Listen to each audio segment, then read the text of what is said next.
Good morning, I'm Dr. Memeo. I'm a general surgeon and I work here in the HPB unit at Hôpital Civil at Strasbourg, and we are going to speak about hepatectomies. The concept of modern liver surgery is linked with three definitions. The complete resection, so the possibility to obtain a complete resection of the cancer, the parenchymal sparing to avoid the risk to have a recurrence in the liver who cannot be treated due to the low volume of remnant liver, and the tumor-free margin. The possibility to have some margin of resection that are without pathology. So, in hepatic surgery, we are faced two different situations. We can have some situation in which there is a single nodule of small size. Some situation we can have a big nodule of more than 10 centimeters, or we can have situation in which there are multiple nodules that are not resectable, as in this figure, and some cases in which there are multiple nodules and it is possible to treat. In function of the quantity of segments of the liver, we can identify two kinds of hepatectomy. We have minor hepatectomies, hepatectomy in which we resect less or equal than 2 segments, and major hepatectomies in which we resect more or equal than 3 segments. If we speak about minor hepatectomies, we can find bisegmentectomy, some hepatectomies in which we resect 2 segments, segmentectomy in which we remove only 1 segment of the liver, and subsegmentectomy in which we remove half of a segment, and wedge resection in which we remove only the lesion with resection margin free. In major hepatectomy, in which we have more than 3 segments that are resected, we can find left hepatectomy, right hepatectomy, extended left hepatectomy. If more than the left liver, we remove the anterior segment, and extended right hepatectomy, in which more than the right liver, we remove the segment 4. The first classification of hepatectomy was done many years ago, in the beginning of the 19th century, but the last one and the most important is the Brisbane one, which was done in 2000 for the first time and reviewed in 2005 in Strasbourg. These identify 8 hepatic segments, and in function of the number and of the localization of the segment, we can identify some hepatectomies. The basic concept is that if we remove segment 2, 3, and 4, we have a left hepatectomy, and if we remove segment 5, 6, 7, and 8, we have a right hepatectomy. If we consider the surgical aspect of the resection, we have 3 main key points, who are the control of preoperative bleeding, and the postoperative liver failure, and the postoperative control of bile leak and bleeding. These are the main problem of hepatic surgery concerning intraoperative and postoperative part of the resection. For the analysis of the bleeding, we have 2 parts, very important. This is the inflow, whatever enter in the liver by the hepatic artery and the portal vein, and the outflow, who is guaranteed by the hepatic vein. Trying to control this, during the history of hepatic surgery, different kind of vascular control have been created, and the most common one are the one called as conventional vascular exclusion of the liver, and someone a little bit more extreme and less in use actually are the extreme way to control the vascular. What is vascular control of the liver is, as we told before, the control of the inflow and the control of the outflow. The most common one that is done either in laparoscopy and in laparotomy is the Pringle maneuver, who was described the first time in 1908 by Pringle, who is a encircle of the hepatic hilum with a tape that could be clamped and declamped in function of the kind of hepatectomy and on the parenchyma. Concerning the first important study on the triad clamping, it was done in 1996 by Professor Begiti, who compared the possibility to have a continuous clamping with Pringle maneuver and an intermittent clamping on it. He demonstrated that there was no different in terms of quantity of bleeding, and he put the limit of continuous clamping to 60 minutes for normal liver and then to 30 minutes on cirrhotic liver. After that, he demonstrated that we can arrive at 120 minutes, I mean the double of the continuous one, alternating a 50-minute clamping and a 5-minute declamping. The same could be done on cirrhotic liver up to 60 minutes with 10-minute clamping and 5-minute declamping. Another very important concept in hepatic surgery is the postoperative liver failure. Postoperative liver failure is due to an insufficient part of the liver after the resection of the main part with the tumor. We know that if you consider the decisional algorithm, we have some limit of the remnant liver that are settled, and we can perform or not the intervention in function of what we suppose and we calculate to be the future remnant liver. So the limit is 20%, more than 20% on remnant liver on normal parenchyma, 30% on steatosic liver, and 40% of remnant liver on cirrhotic or cholestatic liver. Is there a possibility to allow to gain a little more on the hypertrophy of the remnant liver with a technique that is called portal vein embolization? Portal vein embolization is something used currently, actually, in which we inject in the part of the liver that should be removed or something like coil or glue in way to have an obstruction of the hepatic inflow, and this obstruction of the hepatic inflow will push the contralateral liver to have a new growth and to have a volume that could allow the resection of the part of the liver with the tumor. If we speak about the postoperative bile leak and bleeding, who are actually the two most important postoperative complications, the best way to prevent them is to have a correct intraoperative hemostasis and biliostasis. So if we consider the classic tool that were used for hepatic resection since the beginning of hepatic surgery, we have the Kelly, who allows to do the parenchyectomy, the dissector for the identification and the ligation of the arterial branches, the portal branches, the venous branches, and of the bile ducts. And we have the Prolene, who is called for vascular control of elements in the dissection, and the Vicryl that is used for the ligation of glycerin and pedicle. Actually, we have more tools that have been developed either for laparoscopic, either for open surgery. We have bipolar forceps, the metallic stapler, some tools like ultrasonic dissector, or bipolar coagulation, or to allow to have an easier dissection with a more effectiveness control of the preoperative bleeding. Another key point is the preoperative study of the case. It's very important to study the anatomy of the liver and the topography of the lesion with an MRI or a TDM, and to compare them with the ideal hepatic resection that we want to practice, and to verify the volume of the liver that we want to see. Even more common actually is the use of three-dimensional tool with reconstruction to simulate the intervention we want to perform. It allows us to understand in which plane we should be for have the correct hepatic resection.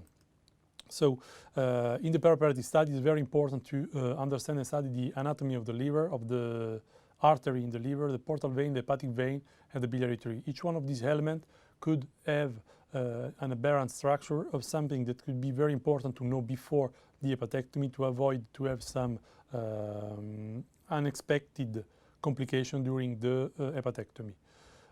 It's very important to have the landmark of the liver and to understand in which part of the liver is the lesion, to have a correct resection with the possibility to have a parenchymal sparing, just resecting the part who is concerned by the lesion.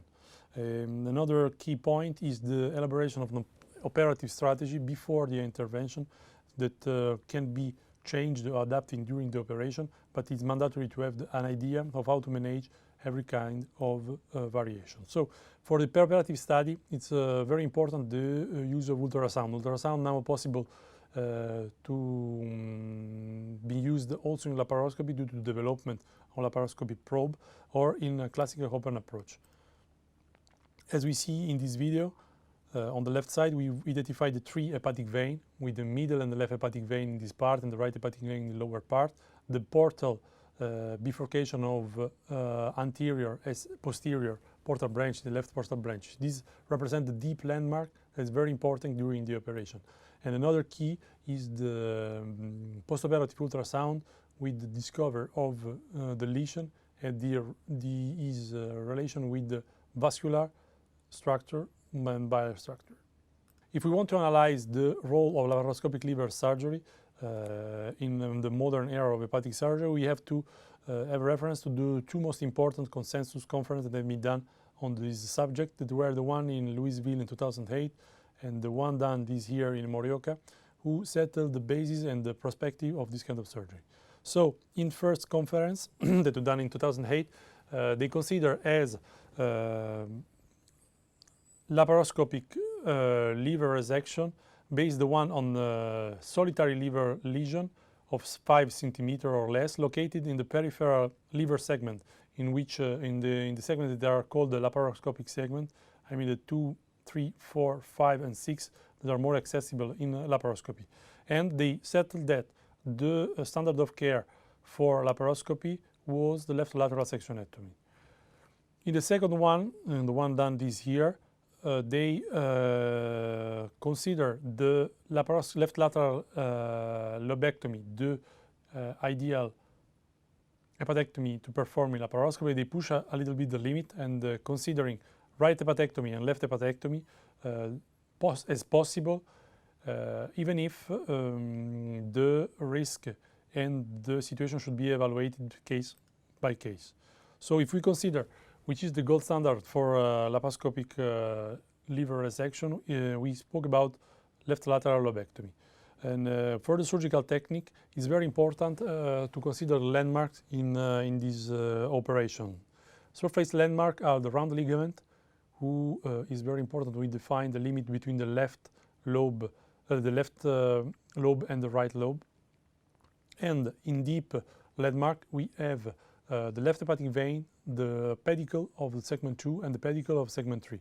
Another important landmark is the falciform ligament, who settle the limit between segment 4 and segment 2 and 3. If we see from the back side of the liver, we identify the same structure that are very important, divided by the round ligament, who allow us to identify the segment 4, the segment 1 on the back, and segment 2 and segment 3 on the inferior surface of the liver. One of the most important things to keep in mind when we are performing a left lateral lobectomy is that we should be on the left part of the round and falciform ligament, in way to avoid to have a lesion of the structure that's going to the segment 4. In the same way, we should be on the left part of the round and the falciform ligament to avoid injury of the middle hepatic vein. So what about the positioning of trocar? We have an umbilical optical trocar on 10 millimeters and 3 trocar of 5 millimeters. They are put in the epigastric and left hypocond and right hypocond, and one of them could be changed with a 10 millimeter to use the mechanical stapler for the vein. So we show a short video on a left lateral lobectomy in which we analyze the key step. The first one is the exploration of the abdominal cavity to identify if there is only the lesion that we have supposed, starting with a Doppler and then ultrasound. The second step is the section of the round ligament, who will permit to identify the left lobe, the limit between the left lobe and the segment 4. After that, we continue with the section of the left triangular ligament to mobilize the left lobe. We hope on the lesser momentum to allow the realization of the Pringle maneuver, as we see in step 3, to control the bleeding.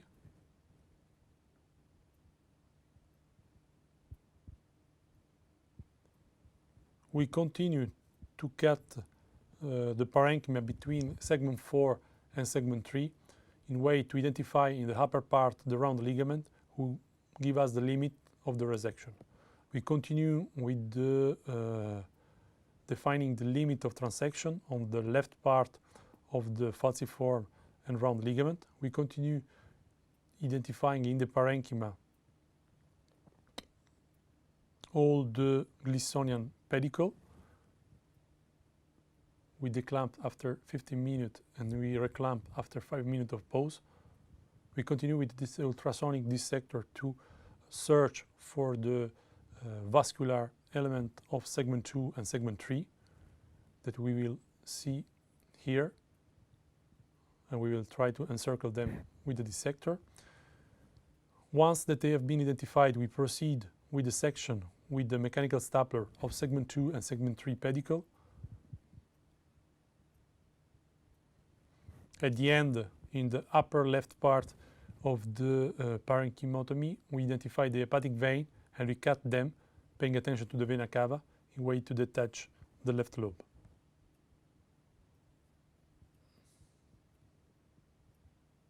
At the end of the procedure, after that we proceed to remove of the specimen by a fine steel incision.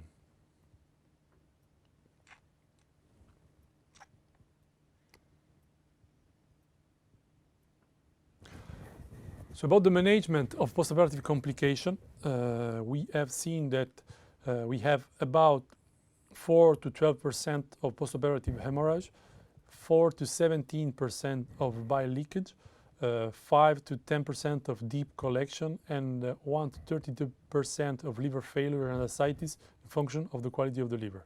So defining the what is the limit before the reoperation, we define that the postoperative hemorrhage could be arterial or venous, and it will be limited up to 1000 milliliters for 8 hours. After that, we had to reoperate the patient.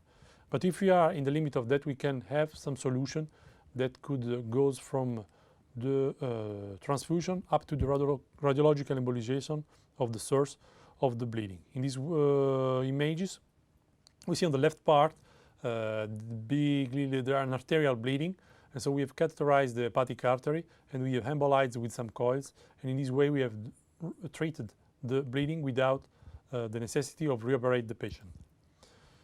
Concerning the bile leak, that is one of the most common complications in hepatic surgery, we define bile leak as a fluid with an increased bilirubin concentration in abdominal drain or in the intra-abdominal fluid or after postoperative day 3, who need radiological intervention because of biliary collection or a laparotomy. So we define 3 grades of postoperative bile leakage, and in function of them we can have different treatment. In case of bile leakage grade A, with nothing change in management of clinical management of the patient. In case of grade B, we can treat this with an interventional procedure, and in case of grade C, we have the necessity of a laparotomy. In case of postoperative abnormal blood test, we can perform a CT scan that can give us some information about the presence or not of deep collection that can be bile leaked that we collect or deep abscess. So in this way we can treat them without reoperate the patient, especially with the radiological intervention, with the present and the possibility to have percutaneous drainage, or in case of permanent biliary fistula, with an endoscopic treatment of the bile duct, in which we have a sphincterotomy which reduce the pressure in the bile duct and with the help to treat the biliary fistula. So if we want some take-home measures, we can say that modern liver surgery is based on the concept of complete resection, tumor-free margin, and parenchyma sparing. Major hepatic resection is defined in case of resection of more than 3 segments. Preoperative and perioperative study of clinical cases is mandatory to reduce postoperative morbidity and mortality. Postoperative bleeding, liver failure, biliary fistula represent the most common cause of hepatectomy, morbidity and mortality. Laparoscopic liver surgery is confirmed to be a standard practice in evolution, but still in assessment for major hepatectomy. And left lateral sectionectomy is actually considered the standard of care. Thanks.